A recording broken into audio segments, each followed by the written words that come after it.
m'accueillir à nouveau cette année parmi vous. On va parler de thématiques non soignantes, c'est-à-dire finalement qui on peut mettre dans nos services d'urgence aujourd'hui en non soignants pour optimiser nos organisations. Alors, si on reprend un petit peu l'état des lieux, je ne sais pas si vous avez regardé les dernières enquêtes de l'adresse, parce qu'on avait des données assez anciennes, mais là on a des données super récentes qui montrent que nos infirmières, 1 sur 2 quittent l'hôpital dans les 10 ans de sa pratique, et qu'on a des vraies prévalences de dépression, anxiété dues aux conditions de travail dans nos hôpitaux.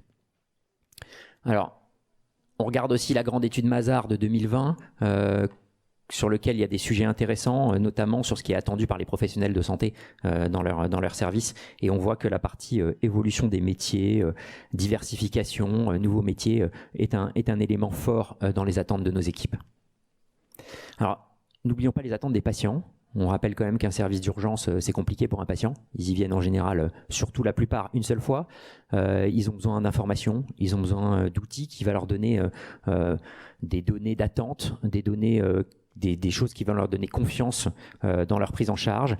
Ils rêvent de parcours simplifiés, éclairés et consentis, et que tout ça se passe dans un univers serein. Vous allez me dire, je vends du rêve, peut-être. Mais en tout cas, c'est vers ça qu'il faut tendre. Y a-t-il une place pour les non-soignants? Je pense qu'il y a encore, hélas, des services d'urgence où tout est mélangé, tout est très confus, où on retrouve encore des aides-soignants qui font brancardier agents d'accueil, des infirmiers qui font des toilettes, des internes qui brancardent, des externes qui font le secrétariat, surtout le téléphone sonne, qui veut bien répondre et on lève pas la tête pour voir qui veut bien décrocher le téléphone parce qu'il va falloir prendre 5 minutes pour informer une famille, qu'il y a encore des endroits où on a peur de traverser les couloirs parce qu'on va se faire happer par des familles qui vont nous demander des infos qu'on va pas être capable de donner, où on court partout, et donc tout ça crée énormément d'insatisfaction dans nos équipes. Alors, est-ce que si j'avais plus de docteurs et d'infirmières, ça irait mieux? Pas sûr, pas sûr. Je pense qu'il y a d'autres idées à développer aujourd'hui. La quête de sens, quand on regarde un petit peu ce qu'on retrouve pour nos professionnels sur la quête de sens, le premier point qui ressort, c'est la capacité d'accorder du temps aux patients. C'est ça qui, aujourd'hui, fait qu'un professionnel de santé est heureux dans son travail. C'est s'il a le temps d'exprimer son métier pleinement. Et deuxième point qu'on voit ressortir régulièrement dans les études, c'est le conflit fréquent entre finalement les attentes de l'institution qui sont parfois très descendantes, très financières, et le besoin d'utilité sociale de nos soignants, de nos médecins, et qui viennent se confronter là avec parfois une mésentente. Et enfin, les parts de l'expérience, finalement, le partage en équipe est un élément essentiel du sens aujourd'hui que retrouvent nos professionnels dans les services d'urgence. Alors, si on veut aller un petit peu plus loin, on peut aller regarder l'ikigai. C'est philosophie japonaise qui veut dire littéralement la joie de vivre ou la raison d'être, et qui en fait en pratique est qu'est-ce qui fait que tous les matins je me lève et que je suis content d'aller au travail. Et il y a des questionnaires et de la petite littérature sur ça qui est assez intéressante, et vous voyez qu'en fait c'est le croisement entre ce que vous aimez, ce dont on a besoin, ce pourquoi vous êtes payé et ce pourquoi vous êtes doué, et si vous arrivez à être au cœur de tout ça, votre ikigai est parfait. Petit livre, très sympathique, ça vaut 15 € comme bouquin, très intéressant à lire, et il y a des questionnaires associés si vous voulez aller plus loin et voir avec vos professionnels pour les tester, pour voir finalement est-ce qu'ils sont bien à leur place. Alors on embauche qui quand on s'est dit tout ça? Attention, génération Z, je ne vais pas vous refaire un topo sur la génération Z, mais le sens au travail, c'est essentiel. Les soignants, si on peut leur donner du temps pour soigner, et des non-soignants à qui on va chercher un vrai sens à l'hôpital, mais surtout, chacun sa mission. Alors, il faut passer par désosser son service. Je pense que quand on veut essayer de diversifier et de faire que les gens vont trouver leur bonheur, il faut essayer de moderniser son service. Et moderniser son service, c'est oser le désosser et oser aller voir chacun des process.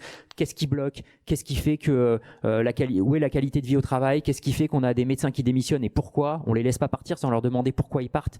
Pareil pour les infirmiers. Ceux qu'on embauche, c'est pourquoi ils ont très envie de venir chez nous. Qu'est-ce qui fait les ruptures de tâches? Voilà, tout le quotidien. Tout ça doit être mappé, doit être cartographié afin d'aller vers des nouvelles pistes d'organisation. Alors, je ne vous parlerai pas des gestionnaires de lit parce qu'il y a suffisamment de gens dans cette salle pour vous en parler aujourd'hui. Je ne vous parlerai pas des médiateurs pour ne pas spoiler le topo suivant.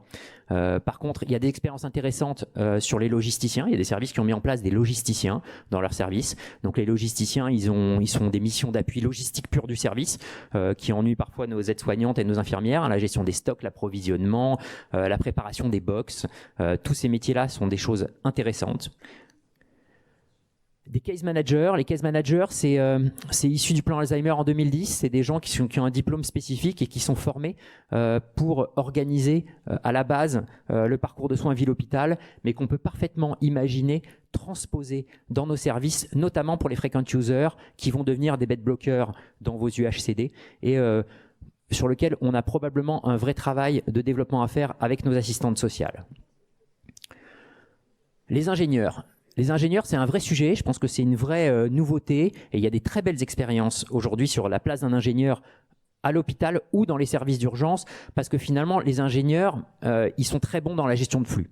Et que nos services d'urgence, c'est des énormes flux. C'est du flux de patients, c'est du flux de personnel, c'est du flux logistique, c'est du flux d'information.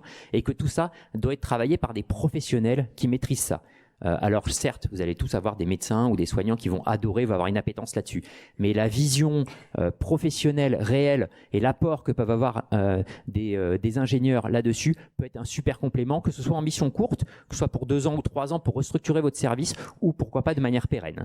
Et le travail sur les goulets d'étranglement, la disponibilité de la biologie, l'interfaçage avec les blocs opératoires, le brancardage, la montée des patients, le boarding, la montée des patients dans les lits, etc.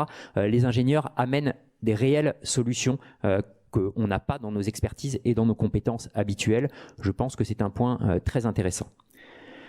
Infirmiers référents, c'est des métiers intermédiaires. Certains les ont mis en place. C'est souvent des infirmiers de nos services qui ont mûri, grandi, qui ont envie de sortir un petit peu du soin, qui se posent la question de devenir cadre peut-être un jour et qui vont avoir des vraies missions dans l'encadrement des jeunes, la formation, la gestion des missions accessoires, que ce soit les STUP, le biomède, et qui vont faire tout cet accompagnement et cet encadrement de nos missions. C'est souvent donc dans des évolutions de carrière d'infirmiers expérimentés qui ont grandi dans nos propres services.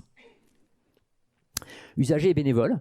Alors, ça peut paraître bizarre aux urgences, mais ça existe dans beaucoup de services. Il y a des visiteurs en pédiatrie, il y a des groupements de bénévoles et d'usagers formés en soins palliatifs dans des services d'oncologie, et les transposer dans les services d'urgence sont des expériences très intéressantes parce qu'en fait, ils viennent, d'abord ils ont été formés en général avant dans leur milieu associatif sur la partie soins palliatifs, accompagnement, etc. Donc ils savent ce que c'est que l'hôpital, et si vous les cadrez et que vous les formez sur vos attentes dans vos services d'urgence, ils vont venir faire ce lien avec la salle d'attente, ce lien avec des patients qui attendent plusieurs heures, ils vont avoir de la vigilance, ils vont venir vous dire attention, là il y a un patient, il n'est pas très bien, ou là il me demande à boire, est-ce que je peux lui donner à boire? Ils vont faire tout ce lien que nos infirmiers qui courent partout n'arrivent pas à faire pleinement au quotidien.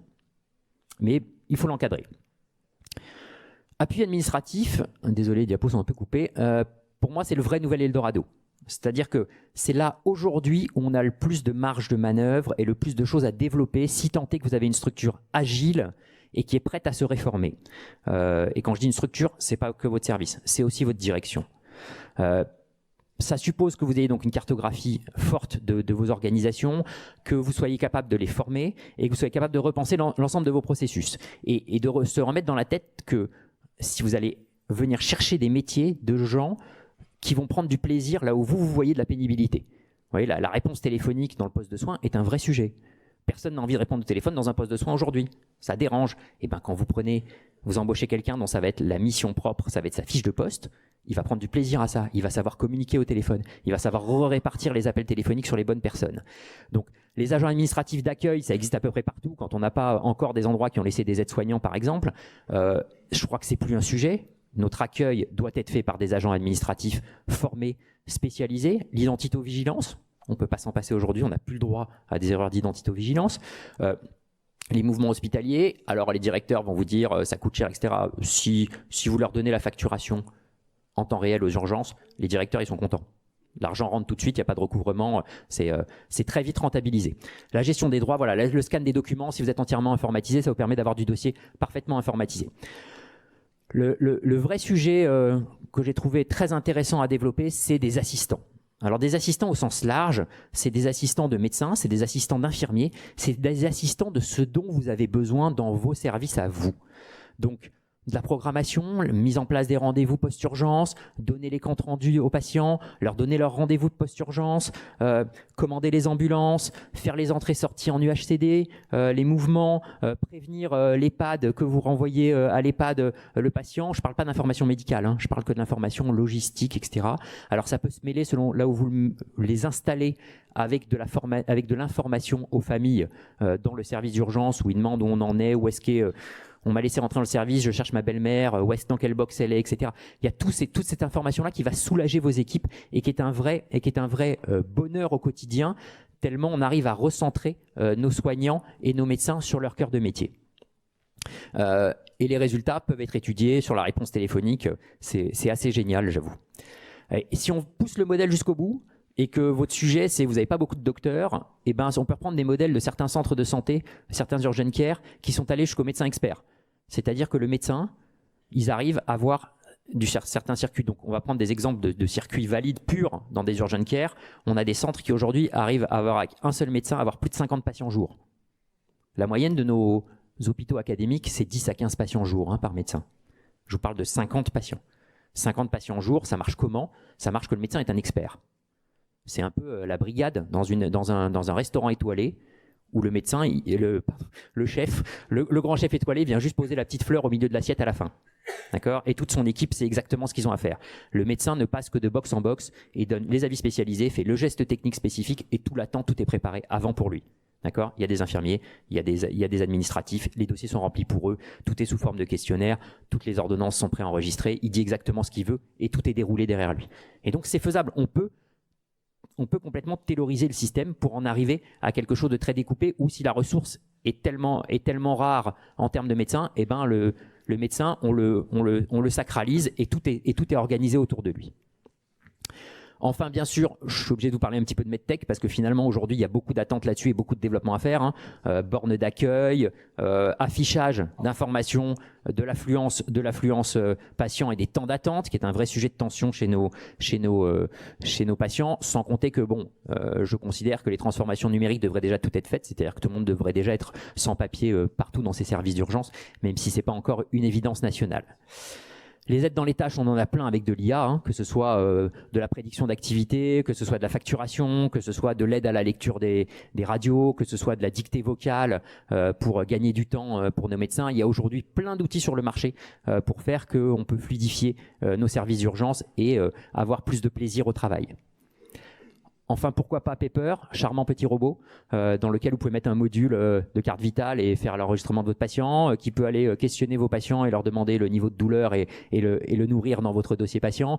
Alors, c'est un peu du rêve pour l'avoir testé. Il n'est pas encore assez autonome pour ça, mais on peut imaginer que demain, on sera aidé, ça ne veut pas dire remplacé, mais aidé par des structures comme ça.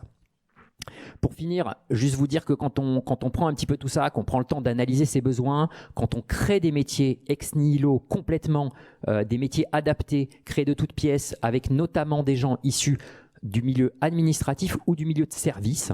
On a aujourd'hui des gens issus de l'hôtellerie. Moi, j'ai quelqu'un issu de l'hôtellerie et de la restauration dans mon service aujourd'hui qui prend un vrai plaisir à ce métier-là. Et ben, vous redonnez du sens et de la qualité de vie au travail à l'ensemble de vos professionnels et finalement, vous redonnez de l'attractivité à votre service et les gens reviennent postuler dans votre service parce que il paraît que c'est bien quand on bosse chez vous, on fait que ça, on fait que notre propre métier, on est aidé. Et donc, c'est vraiment une boucle vertueuse sur lequel, après, vous pourriez vous dire, ah bah finalement, j'ai plein d'infirmiers maintenant qui veulent rebosser dans le service. Est-ce que je resupprime ces métiers-là que j'avais créés à un moment où c'était difficile? Non, surtout pas. Voilà, c'est une vraie boucle vertueuse où chacun trouve du plaisir au travail. Je vous remercie.